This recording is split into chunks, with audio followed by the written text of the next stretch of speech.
the steering committee of Climate Action Now. I'm a member of Mothers Out Front, and I'm a new district councilor from District 5 in Amherst in our new town council.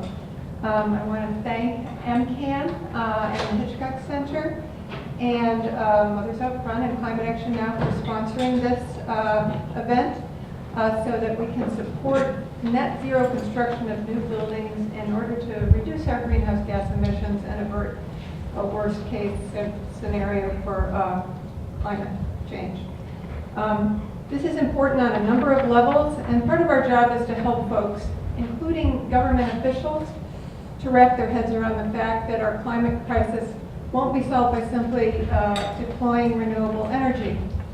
That deployment has to be complemented across the board with making our buildings energy efficient, starting with new construction.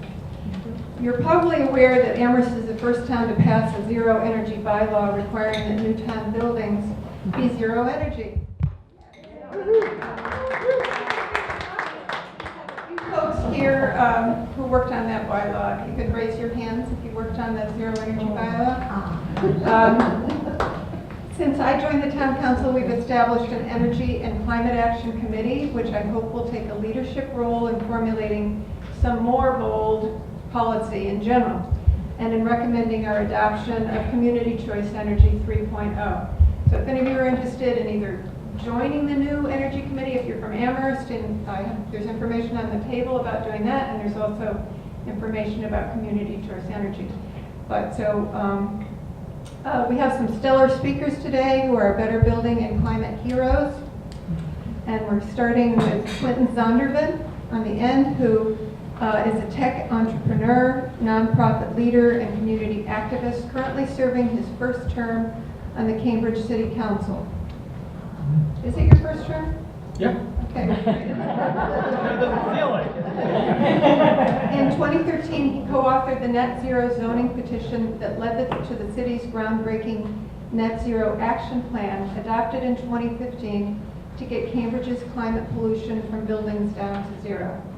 Quentin. All right. Trying to bring up my speaker notes here. Got that working. How are we moving the... All right. Welcome, everybody. Thanks for being here. Happy to share with you guys what we were able to do in Cambridge. So back in 2013, myself and now State Rep Mike Connolly filed the Net Zero zoning petition along with John Pitkin and with the support of many residents. And that led to the adoption of the Net Zero Action Plan in 2015 by the Cambridge City Council. We have a full-time net zero planner who's implementing our plan and reports on it annually. And one of the first things they did was to create a nice infographic, which is too small for you to see, so I've amplified different sections of it so we can talk it through. But it's been a really great tool to help people understand net zero, what does it mean and why is it important. And really, in Cambridge, we're the 5th densest city in the country with a population of 100,000 people. So we have a lot of buildings. And as a result, 80% of our emissions comes from buildings because our transportation is relatively efficient, but our buildings are still largely not. And of course, we're adding a lot of new buildings, including some very high energy intensity buildings like biomass.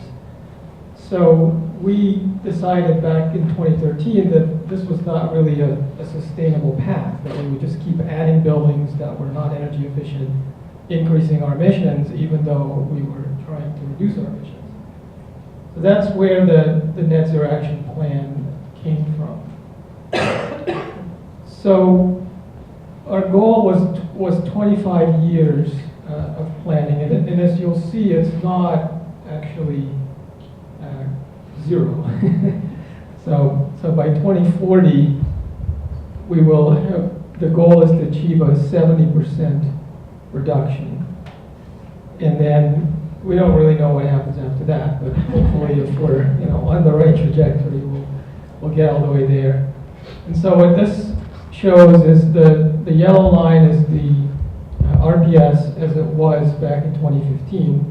Hopefully that'll get a little steeper now. And then the green line is the energy efficiency and energy reductions that we would need to achieve, even as we're adding new buildings.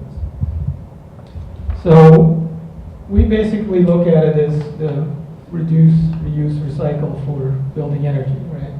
So reduce the energy that you need to operate the building, increase the efficiency of the building, and then use renewable energy for the rest.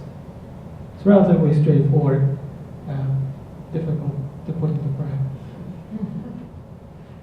So this is the rest of the infographic, and we have a whole Gantt chart with all the different legislative pieces that we need to achieve. I'm just going to give you some of the highlights that we're working on. So we have a building energy use and disclosure ordinance that requires large buildings to report their energy use and then to disclose it publicly. And so we're able to see how the buildings are performing.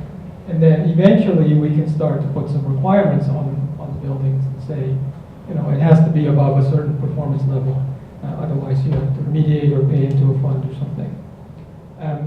We are defining net zero performance standards for our buildings. So the municipal buildings are going, new construction only, will be net zero by 2020. And in fact, we are already building net zero ready in our municipal buildings. So we are building a new school right now. It's a replacement of the school that my kids happen to go to. And that building will have no on-site fossil fuel consumption. So it is ready to go as soon as we are able to get 100% renewable electricity to supply. And then small residential, so mostly individual homes or triple deckers, have to be net zero by 2022. Again, this is new construction in Cambridge. And then larger commercial buildings and large residential by 25. And then the biolabs get to go last, so they're 2030. So that's the net zero standards that we're developing. We're also developing zoning incentives.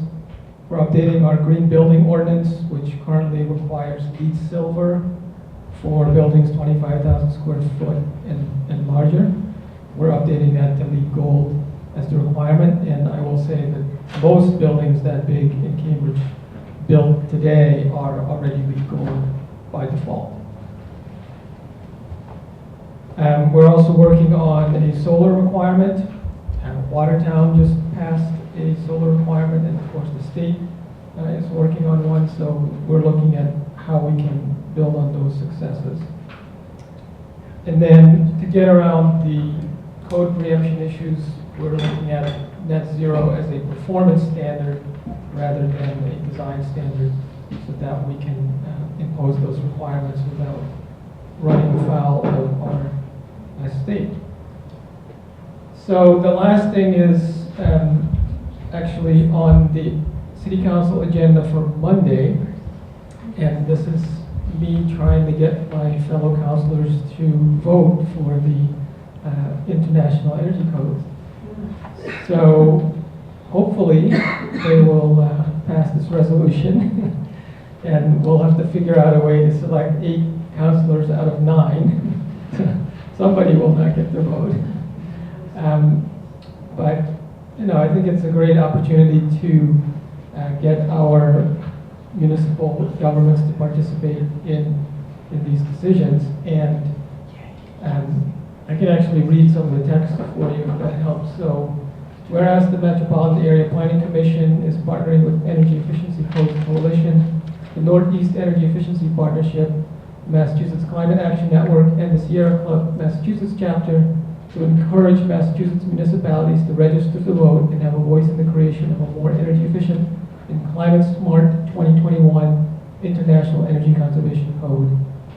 And has some more details. It says, ordered that the City Council designate a City Councilor, that'll be me, to coordinate the registering of up to 8 councilors as voters and be it further ordered that the City Council authorize this designee to pay the $240 fee and register the City Council as a government member for the City of Cambridge by March 29, 2019. And it's important to note that our staff, our city staff, are already registering to vote, and they can do that separately. So under these rules, the town council or the city council is a separate government member that can register separately from the departments and can also have, in our case, up to 8 votes because we're between 100,000 and 150,000 population. So that's my presentation. Very quick overview on Cambridge Net Zero, and happy to take questions. We'll save it for after everyone presents, if that's okay. Thank you so much. Thank you.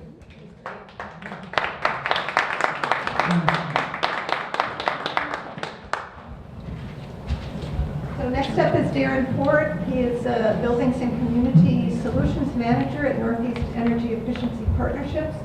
He works on developing and implementing policy strategies for the advancement of the Northeast region's adoption of progressive building energy codes. And additionally, Darren advocates for policies to rate and disclose building energy performance. Darren. Yeah, thanks. So let's see if I can try this without the mic. If I drop off, you can let me know. I need a mic for the, okay, no problem. So who's doing the slides? I am. Is it on? Great, thanks. You can go to the next slide. So I'm with the Northeast Energy Efficiency Partnerships, otherwise known as NEEP. We work throughout the Northeast and Mid-Atlantic region, all 13 states from DC to Maine, including West Virginia. Work with all the state energy offices, getting them to adopt the latest building energy codes and zero energy policies. We have a goal of all new construction in all of our 13 states by 2030, and the decarbonization of the grid and all existing buildings by 2050. Go ahead. So if anyone hasn't seen energy codes, no, not quite. It's only in New Jersey. You can get it next. So why energy codes and why energy efficiency standards? Many of these are kind of straightforward, and you'll recognize, of course, the energy code saves dollars. It makes the building more energy efficient, saving the occupants dollars. Stimulates the economy because of those dollars that are being saved are going back into the local economy. Creates jobs because of those new services and new technologies to be integrated into an energy efficient building. The less energy being used by our buildings, the less being used by the grid. The energy code helps consumers make good decisions. It helps reliability and resiliency. So if you have a building that's well insulated, with the large swing of temperatures that we now see in our everyday climate, you're more comfortable in that building. So these are some of the things that the energy code assures, as well as keeping buildings safe. And the energy code is actually the only code that pays for itself. All the other codes are really a cost center, and you're seeing a return on your investment by implementing the energy code. So what I'd like to do today is talk a little bit about how codes are made on the national level, and then we'll talk a little bit about what happens in Massachusetts. So the energy code on the national level currently is a 2018 International Energy Conservation Code, which is both for residential and commercial. And then there's ASHRAE code on the commercial side. The energy code, the National Energy Code, every 3 years it's revised. So there's the 18, and now currently we're beginning work on the 2021. There'll be a 2024, 27, 2030, and so forth. It's supposed to increase in efficiency every year. However, it really hasn't between 12 and 15, at least on the residential side. Maybe a 1% increase. But the DOE has not come out with the determination yet on the residential side. On the commercial side, we know we've gained some efficiency. It's the minimum efficiency standards for buildings. It covers everything from thermal envelope, to windows, heating, lighting, and it's customizable for each climate zone. So depending where you are in the country, there is different provisions that you have to use within the code. The energy code is also the least enforced code, and perhaps is maybe the most controversial code. And it is the least enforced and most controversial because most code officials don't see the energy code as a life safety code. They don't see the code as preserving life. We see it differently that it does, because it prevents mold, it prevents fire spread because you have a tighter building, and a number of different reasons, resiliency and so forth. So we consider the energy code certainly a life safety code. So the energy code is part of a family of codes, the Iecc family of codes. Basically, if it exists, there's a code for it, and if there isn't a code, there's a standard for it. So we're just talking about the energy code here today, but you can see there's plumbing, property maintenance, zoning, sewage disposal, again, you name it, there's a code for it. So how are the codes developed? As I said earlier, every 3 years, the codes are revised. You can make a proposal, anyone can make a proposal to the International Code Council for a code change, either a strengthening or a weakening amendment. We prefer strengthening amendments, of course, but you can propose anything you want. Anybody, you can get together as the city of Amherst and submit a code change proposal, or as an individual. Then there's multiple hearings. There are usually two hearings per code cycle. You can go and testify and defend your proposal. The first hearing is in front of a committee that votes on the proposals. The second is when the code officials or the voting members of the Iecc get to make their arguments about the code. Membership is reserved for government employees, so Quentin just reviewed that Cambridge is putting out this memorandum, I guess, or Resolution. Right. So to get their folks to vote.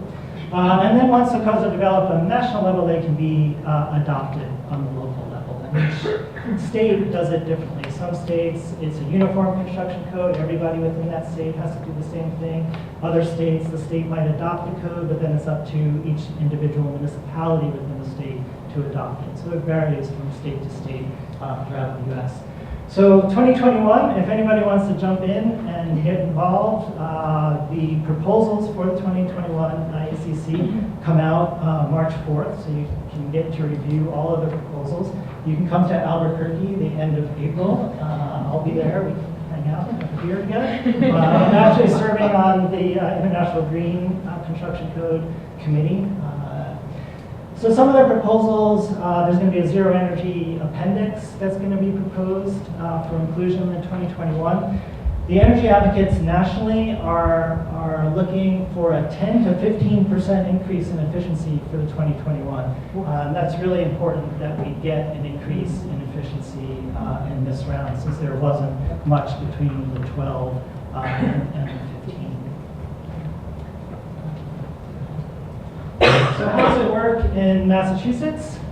There's the Board of Building Regulations and Standards, otherwise known as the BBRS. Probably all heard of them. They are responsible for the adoption of codes, not just the energy code, but all of the codes and standards for the state of Massachusetts. They adopt the energy code in collaboration with the DOER, the Division of Energy Resources. The BBRS is 11 members, 9 of which are appointed by the governor. And then there's advisory committees, so there's an energy advisory committee, structural, geotechnical, amusements. That's probably the funnest committee I imagine. Go out to amusement parks. And they have a rule that within 1 year of their national code coming out, the state of Massachusetts has to adopt the energy code. So it's an interesting phenomenon we see happen in Massachusetts, where from time to time, or actually the past 2 cycles, the 18 and the 15 in Massachusetts, the state just adopted the energy code. Still exceeded the year, but in order to comply with the law, but also to comply with some national rating systems, the state usually adopts the energy code first, and then we'll go back and adopt the other codes which the state adopts. The Office of Public Safety and Inspections, they're the folks that implement the code. So the BVRS adopts them, and then the OPSI implements them, and they license the building officials and the code inspectors. We're currently on the Massachusetts 9th edition, which became effective in October of 2017.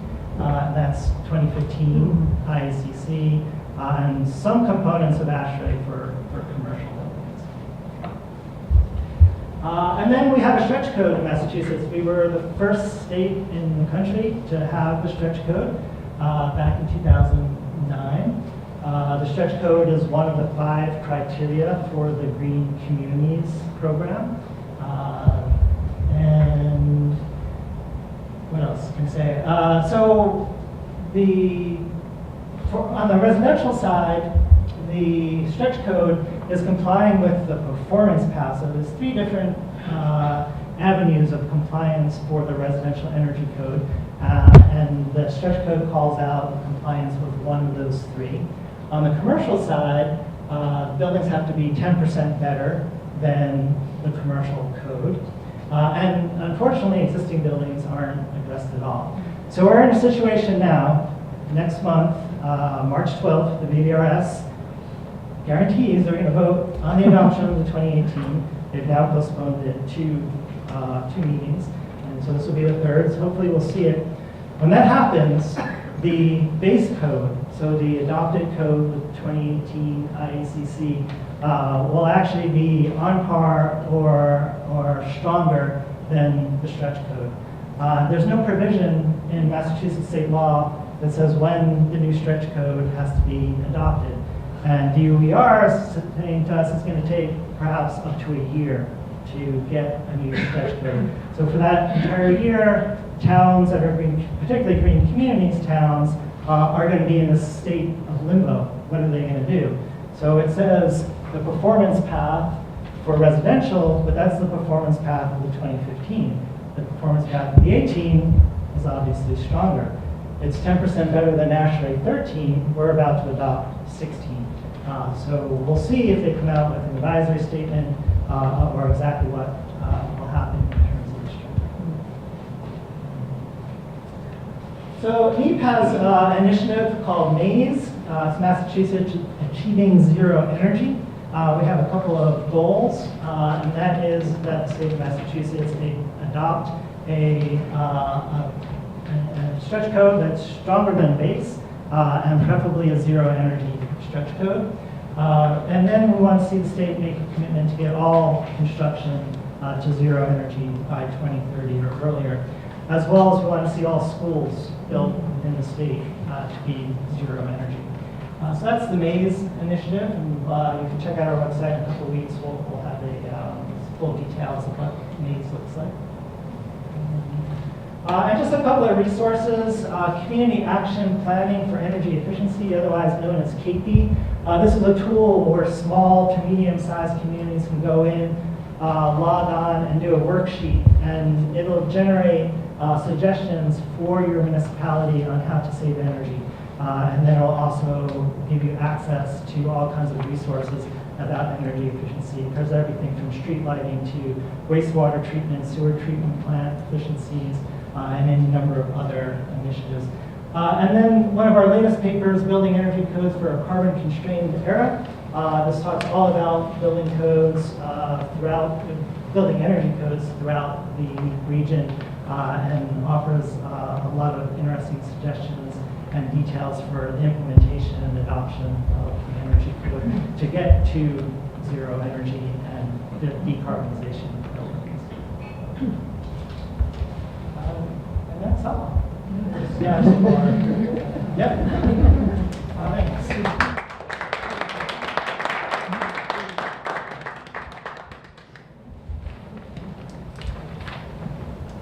Next up is Rebecca Wintridge-Knox. She is a local clean energy organizer at Mass Climate Action Network. She's passionate about working with advocates in communities across Massachusetts to make building codes more efficient, more equitable, and safer for everyone.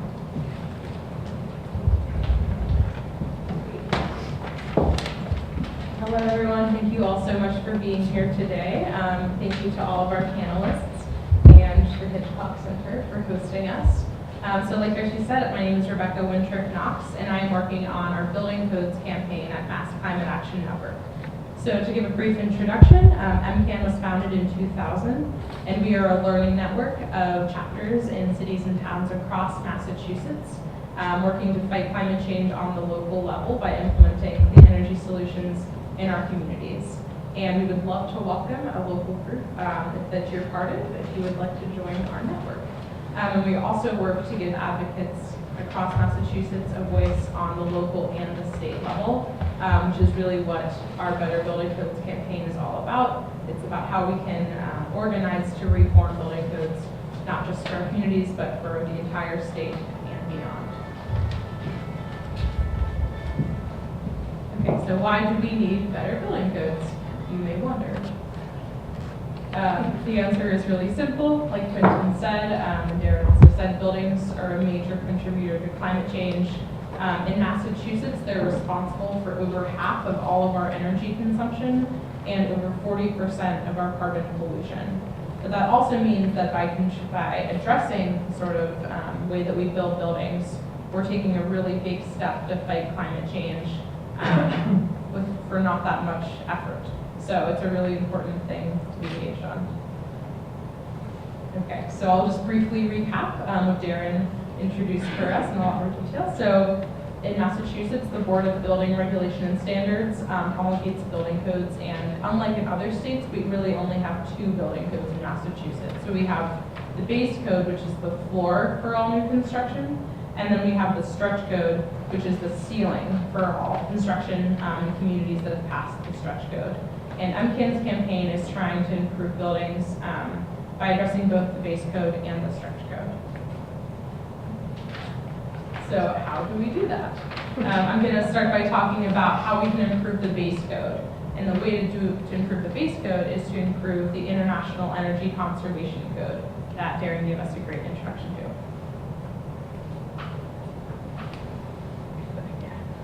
Okay, so just to sort of hit home again at what Darren was saying, we can see that there have been really significant energy efficient gains in the in the International Energy Conservation Code in the past.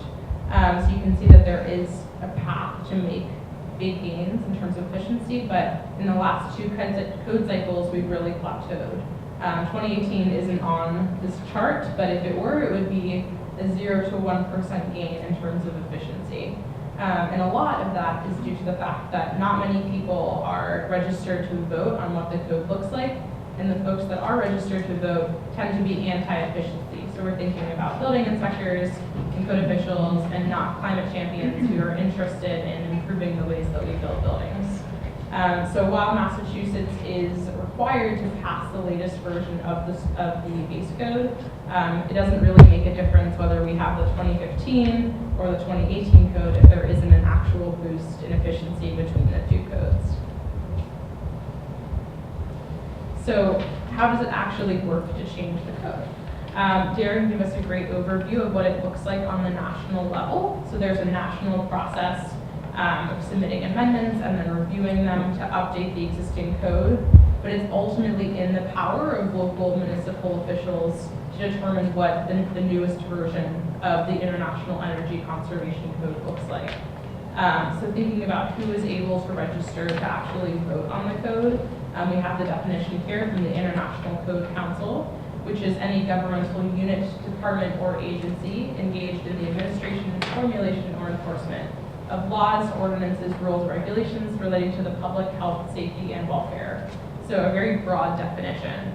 And like I said, in the past, the people that have taken the time to register have mostly been folks who are building inspectors, people who work directly with the code, and not so much pro-efficiency officials.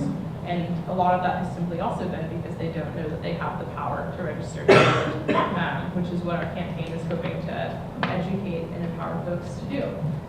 You can also see the number of votes is determined by the population size of municipality.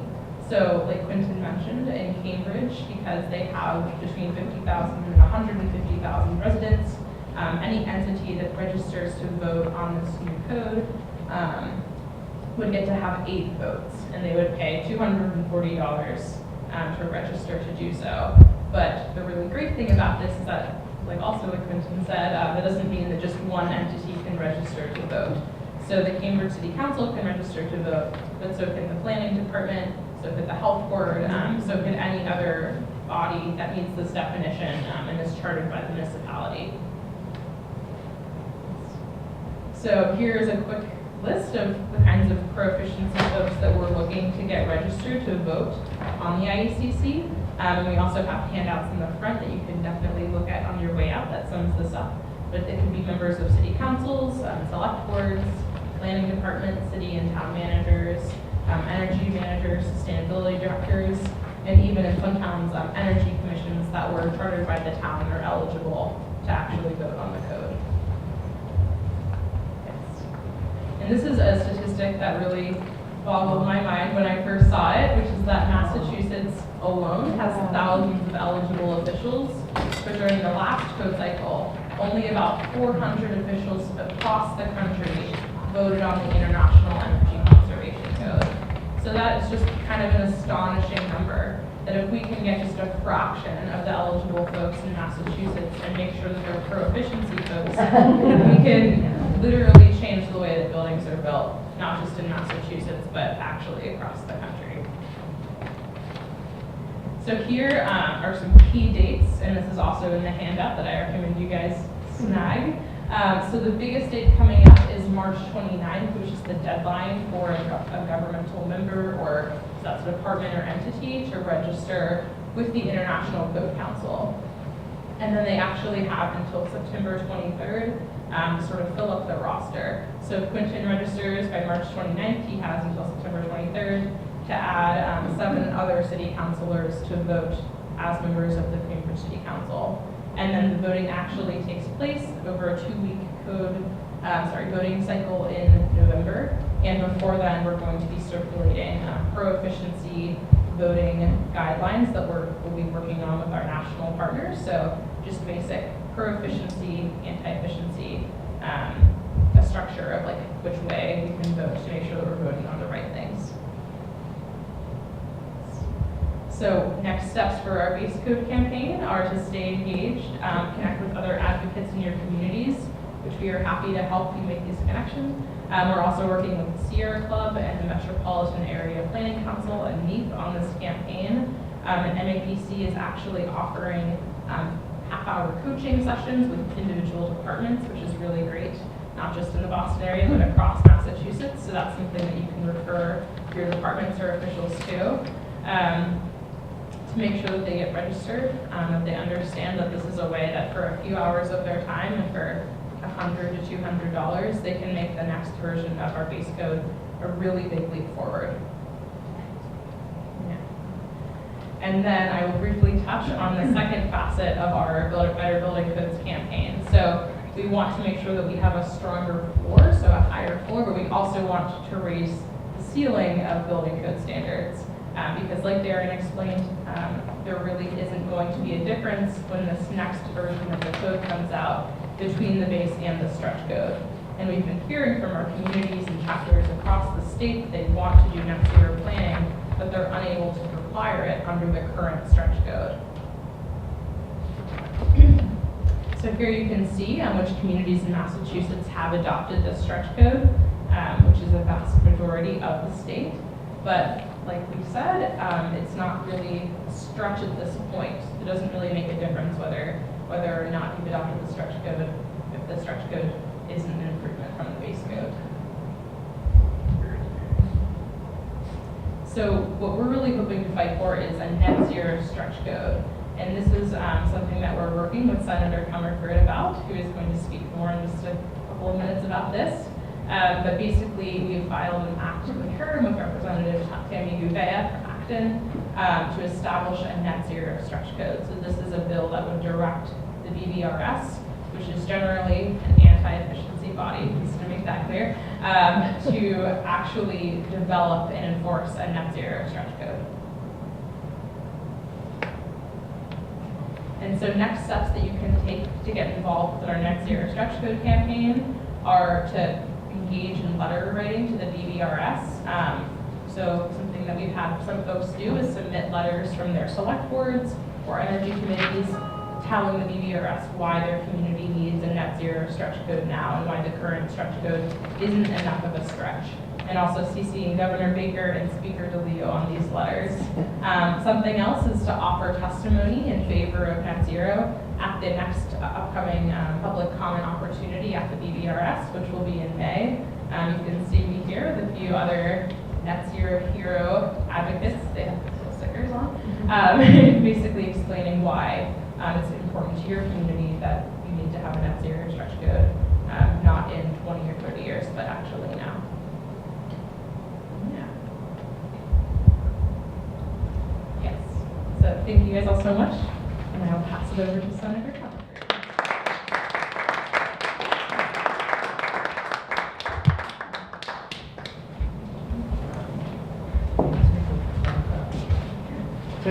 Just real quickly, on the voting, it's all electronic voting. So you can vote from the comfort of your own home or your office. So you don't have to go, in the past you used to have to go to the public action hearings in order to vote, and now it's all online. So that shouldn't be a deterrent to voting.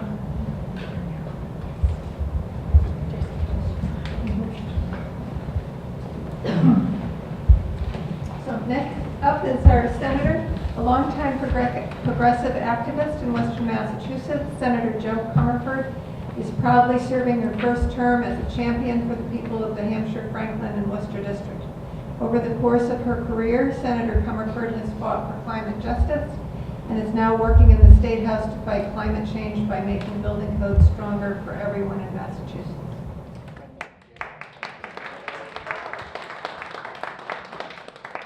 So much for that wonderful introduction.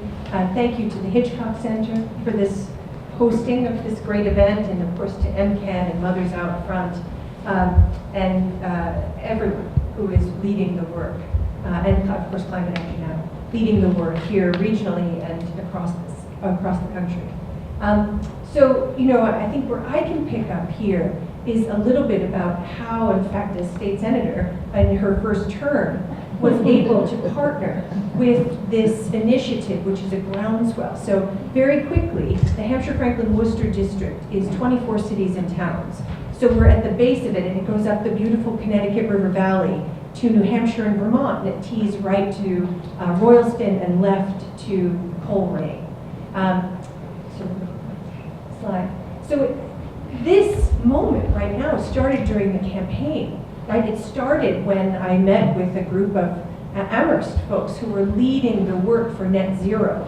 And the people in Amherst talked to me about the kind of imperative, the groundswell coming from this region. It started when I was at house party after house party or gathering, where it became really clear to me that if I wanted to work on behalf of this district, climate, which was already one of my top 3 issues, right? I always, if you heard me campaign, I campaigned for education, healthcare, and the environment, for climate. But it really became much more sharply focused in deeper meetings with constituents. And then it became a mandate for my Senate team. So I hired a Senate team, one of whom, Ronnie Jacobson, actually has a great bench in environmental science. And actually it was Ronnie who worked with MCAN to bring this bill in so that we could fight for it as part of the bills that we introduced, our first slate of bills that we introduced. And so when we were thinking about this and hearing from the people of Amherst and really wrestling with the fact that 20 out of 24 of my cities and towns are green communities already, we realized, and then also thinking about the kind of thwarted work that we've seen over sessions, we realized in our own team that this kind of environmental work has to be holistic. We have to look at environmental justice through an energy lens, through a building code lens, through an agriculture lens, and at the end I'll tell you a tiny bit about the other bills that I've filed to give you a sense of the kind of ways that I'm going to try to approach this on your behalf. And the other is just that it's time, right? We recognize that it's time. That was another imperative that came. Oh, no, you can switch it right. Yeah, totally good. So let me just talk to you about what this act does. So it's an act establishing a net zero stretch code It's right now called SD 2212. That's a Senate docket number. That won't be the bill number. This is now with the Senate clerk. It will be given a bill number. It will be sent to a committee. In advance of today, as you probably, Rebecca probably imagines, I actually called the clerk and said, hey, I'm going to speak to my community. I'd really love to know what the bill number is, and I'd love to know what committee it's going to, so that they can be informed and take action. So we imagine, right, that it might be headed to TUE, but we don't know, actually. What I can tell you is that the bill, this is very interesting, actually. The clerk is looking at the fact that this could perhaps go to a regional development committee. This is interesting, I think, because, and this goes back to the idea of climate work being holistic, right? And one of the things I like best about this net zero stretch code is that it may not have to follow the same path. It may go to TUE, but it may not. And it just talks about the kind of 360-degree approach that you all are leading here, and MCAN is leading in terms of trying to break out of a traditional path for doing climate work. So it has to be fully implemented in green communities by 2030, and it has to be updated with every 3 years in alignment with the international standards that we heard about. And that's a great thing. So sometimes in the legislature, as you know, legislation can be passed which is static, meaning it gets passed and we're all really happy, but in 10 years, it's already old. So this is one of the really good things, I think, about the leadership that we've heard in terms of the creation of this bill. And then the other thing that I just want to really pull out is the environmental justice focus. And I'm going to read here because I think it's really important. Deval Patrick helped crystallize a focus on environmental justice, which I think is extraordinarily important. So this bill, really calls us forward to knowing that environmental justice has to be intrinsic to this process. So before establishing any code or update, 2 public meetings must be held in EJ communities.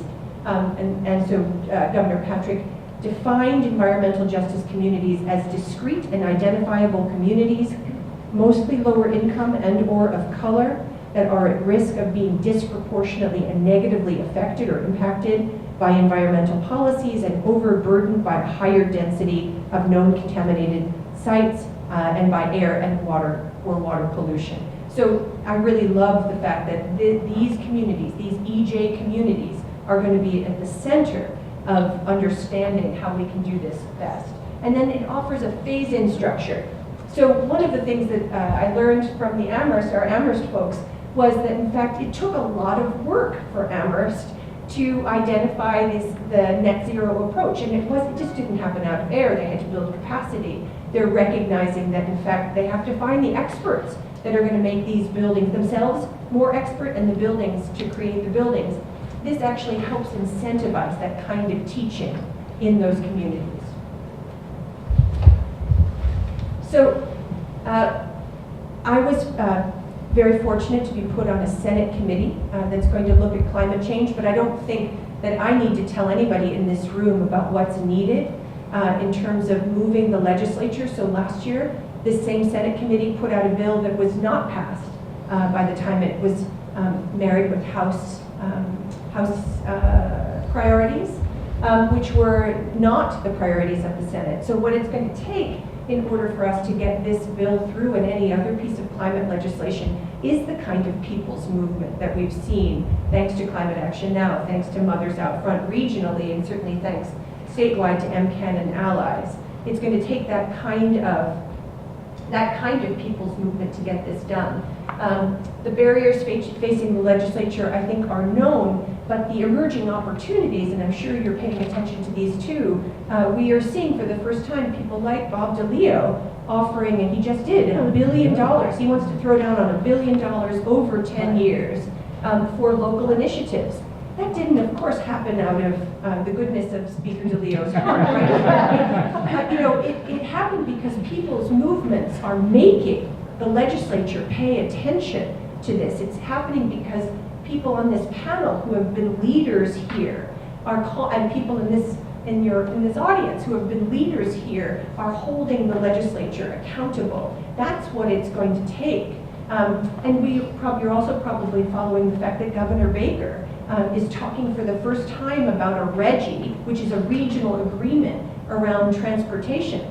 Because as the speakers have said, right, one of the big emitters of carbon is, of course, the buildings, right, housing and buildings, but of course transportation is another biggie, both of consuming energy and emitting carbon. So there's some real emergent opportunities here that I think as we go into this session, we have to maximize. And of course, we're all operating under the umbrella of Alexandria Ocasio-Cortez's Green New Deal. And there are, which we all should whoop about, right? And Senator Markey came on board. This is not out of any kind of chance. This is a people's movement, electing people like Alexandria Ocasio-Cortez and then holding people like Ed Markey to a higher standard, right? So he's responding to the kind of energy that's coming from the grassroots. So the role of communities and constituents. So the communities have to be a foundation to this. It's going to be a foundation across the Commonwealth, and it was certainly a foundation for me in terms of picking up the kind of gold standard that activists have been using locally for some time. And it's going to take holding state legislators accountable. So what does that look like?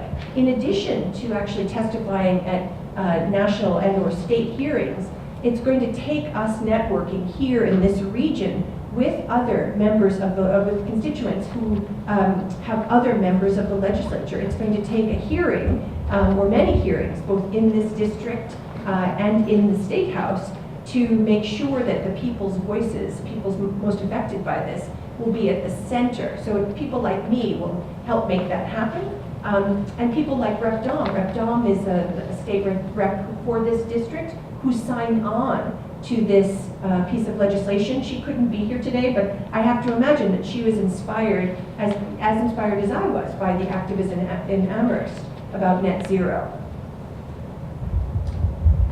So the next steps. This was filed in both the House and the Senate, as folks said. Temi Gouveia and I filed, so Temi Gouveia is a state rep. She is quite on fire about this. She and I also have another bill. We're partnering on another bill, actually having to do with the opioid crisis. So we are tightly linked. Yeah, it's a good bill too. It's pretty gutsy. She's a gutsy legislator, and she's about as whip smart as you can possibly imagine. So we're filed in both the House and the Senate. That was MCAN's good advocacy, actually.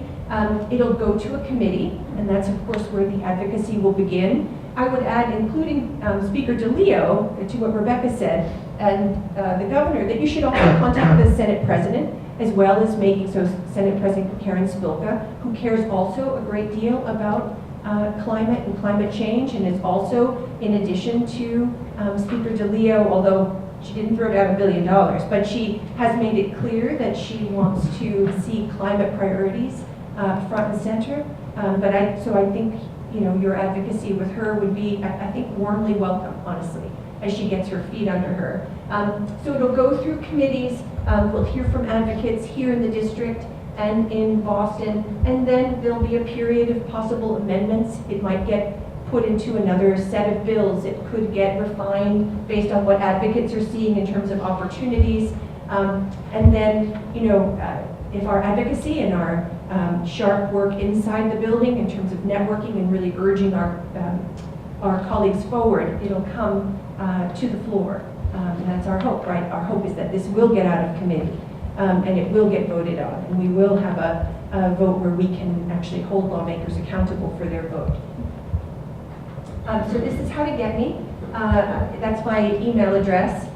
You can also, if you want to track this bill, you can make a My Legislature account, and you can star the bills that you're interested in. I want to just shout out to Elena Cohen. Elena is district director for this area, for the region, and she's just fabulous. Elena and I are in the district quite a lot. Elena's here more than I am. I'm in Boston most Tuesdays through Thursdays, although I go back and forth sometimes. But Elena's here. We work for you. We work for the people, the 160,000 people in our Hampshire, Franklin, Worcester district. And here's a shameless plug for these other pieces of legislation that I have, just so that you understand that I see this and the opportunity to work with MCAN in this larger climate justice work that I really feel like you're calling me to do. So I have a couple of other bills that are actually protect public interest around gas and gas infrastructure. They protect ratepayers, and there's one about grid modernization. And it really looks at the kind of interconnectivity issues that are being forced upon communities like Wendell, for example. So we call that one the Wendell Bill. And the kind of advocacy that we saw in Wendell was similarly inspiring to Amherst. I also have filed a study for rail along Route 2 because of the connection between building and transportation. So to restart passenger rail along Route 2. And I have a bill called a Healthy Soils Bill, which looks at the role of soil and no and low-till soil to sequester carbon. And it actually looks at the ways that farmers in our region can get the kind of technical assistance that we're talking about here, needing here in terms of net zero, energy and code. Different sector, but the same idea. So it's a job creator and a climate bill all in one. So thank you so much.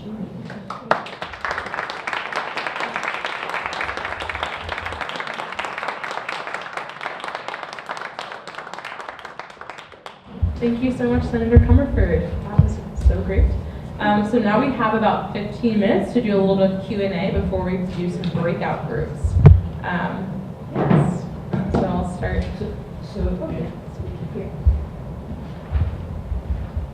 Hi. So if you are in a community that has adopted the stretch code, should you be worrying about IECC?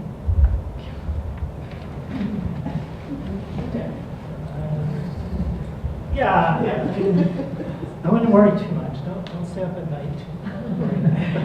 No, for sure. You know, it's going to leave the green communities without really a clear direction.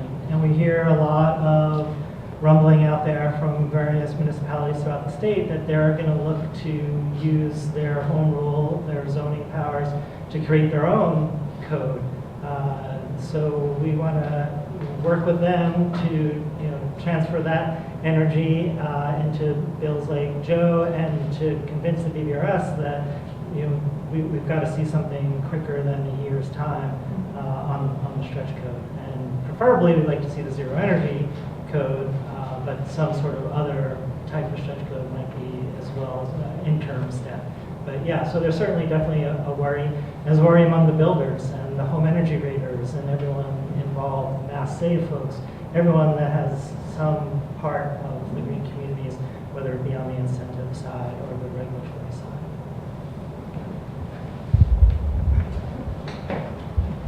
Thank you. I saw the population limits, like some towns can have 4 representatives, some can have 8. If you're working to try and get a town to send somebody, but you can only find 1, is there a minimum? Can one person go from a town or city?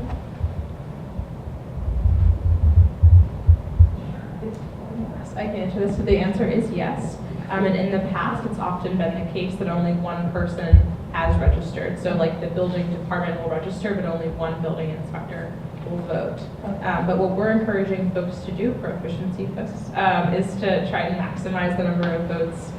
So definitely we want to be filling up those rosters, but it's also possible for, say, the town of Amherst to register as an entity and then have multiple officials that work for different departments to partner up so that there's basically the maximum number of votes possible. Yeah.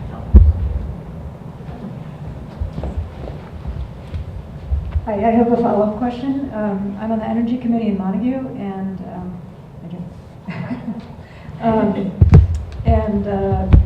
so I'm wondering. I'm just trying to clarify which entities could do these votes. So we've got the Select Board, we've got the Energy Committee, which is not a commission; it's a committee. But we are appointed by the Select Board. We have the inspectors, so I'm not. Of course, if the town stands behind this, the more the merrier. But I just want to be clear on how we can advocate for this.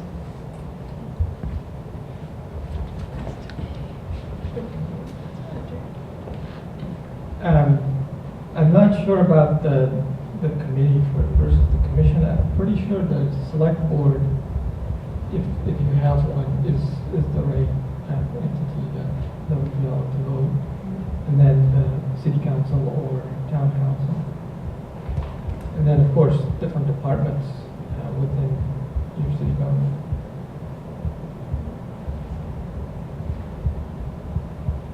Yeah, and just to elaborate a little bit, so it is on a case-by-case basis a lot of the time.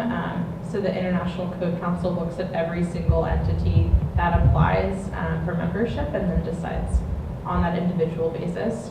But there really isn't a limit as to how many entities can get registered. And something exciting that we found out, that even if the committee isn't on, if members of the committee aren't being paid by the town, that they're on a committee that was chartered by the town, that they are eligible voters to vote on the code. So that is a big victory for us and for efficiency. So So you could have people voting from the select board, from different departments, from the energy committee. yes. So all of those could have up to 4 votes in our case because of our Exactly. population. Yeah. Each of those. Each of Yes. each, yeah. Okay. I have a question about the codes and the regulations that are more an IDCC geared towards new construction. You mentioned there and that there's nothing for existing buildings. I mean, looking at the fact that most buildings are existing, and especially Massachusetts are approaching 100 years old, 40, 50, 60 years old, where we have lousy construction. Is there any movement to have renovations starting to meet the current code? Because there seems to be a huge amount of buildings that are in the foreseeable future going to be using a lot of energy unless that is changed. Yeah, so in the course of my presentation, I mentioned that there's no provision in the stretch code for existing buildings. But within the national code, there is an existing building code, and there is existing building provisions within the energy code and a number of the other codes as well. Usually what triggers it, and it depends on state to state, is the amount of square footage that is being addressed or within the building, or the depth of what is being done in the building. So if you are taking down a wall and putting up a new wall, then that would have to be built to the new code. But if you're just opening the wall or replacing sheetrock, you don't have to address the energy efficiency. So it depends what you're doing. There's certain duct runs, the length of the run, that would trigger whether or not it has to be built to the new code. For the 2021 Iecc, there are a number of proposals. There's actually a proposal to make just an existing building code, a standalone existing building code for existing buildings. So hopefully we'll see that. But to follow up on that, I think it should be more specific because the stretch code is what most municipalities in Massachusetts now follow. And that is not including existing buildings. So we're actually, most of the construction that's happening that's in renovation is not meeting today's, is not meeting IECC because you don't have to under the stretch code. Yeah, I mean, anything you would still have to, even under the stretch code, you don't have to go beyond the base code if you're a green community for existing buildings. So you still have to address whatever is in the base code for the existing building. But you wouldn't have to go further. Right. Yeah, I just wanted to add, so for example, our green building ordinance in Cambridge applies to new buildings and major renovation over 25,000 square feet. So it is based on size. And of course, if the building's not being renovated, then we can't really touch it. So it has to be tied to everything.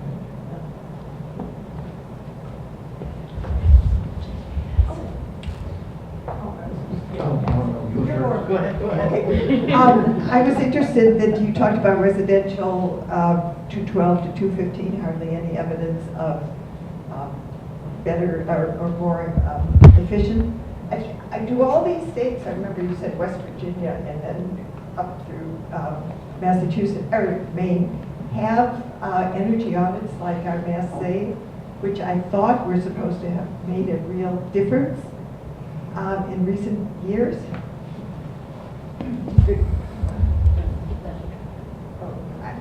I guess you do, Darren, I don't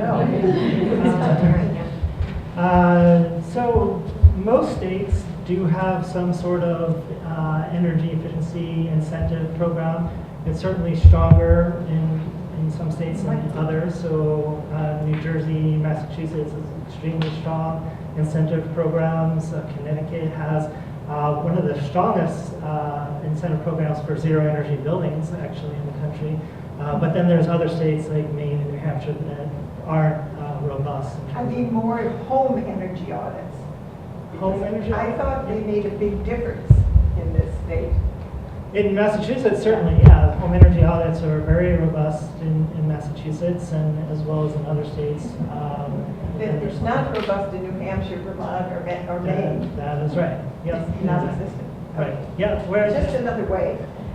Yeah, certainly. Yeah, and actually, there was a legislation that was being heard in Massachusetts in last session that would have required a home energy rating of all homes upon resale. So that would go a long way to incentivizing the home retrofit and inspection industries.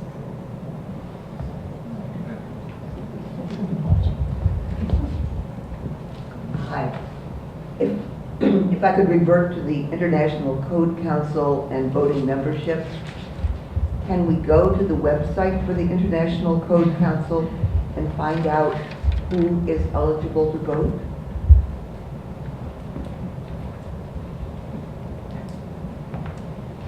So the definition that was on the slide is based on, it's directly from the definition from the ICC website.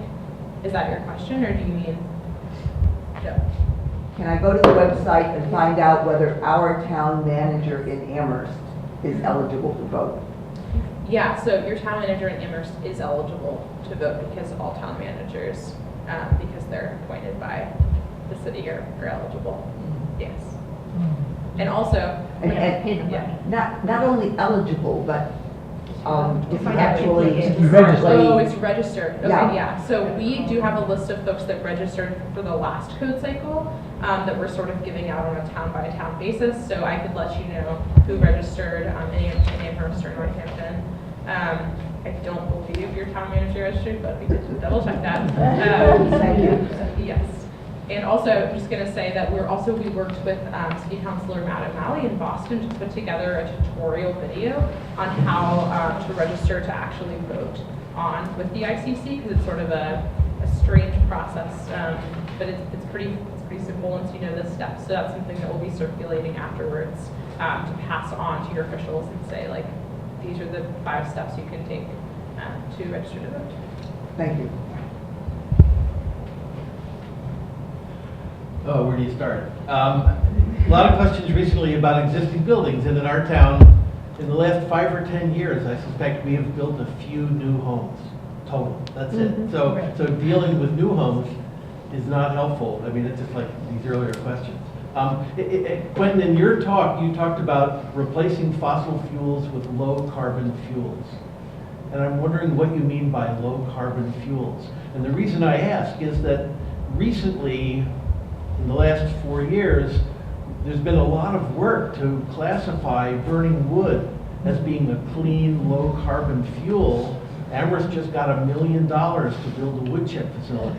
And these are Ashfield got money, Dalton got money, and the pressure on switching your heat to wood chips, which are now being subsidized through the APS, is huge.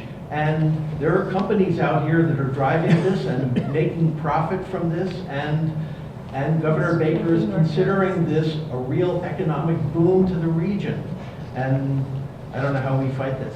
Just a little plug, on Thursday this week, Mary Booth is going to be speaking about biomass specifically here, if anyone wants to know more about biomass particularly. Thursday at 7.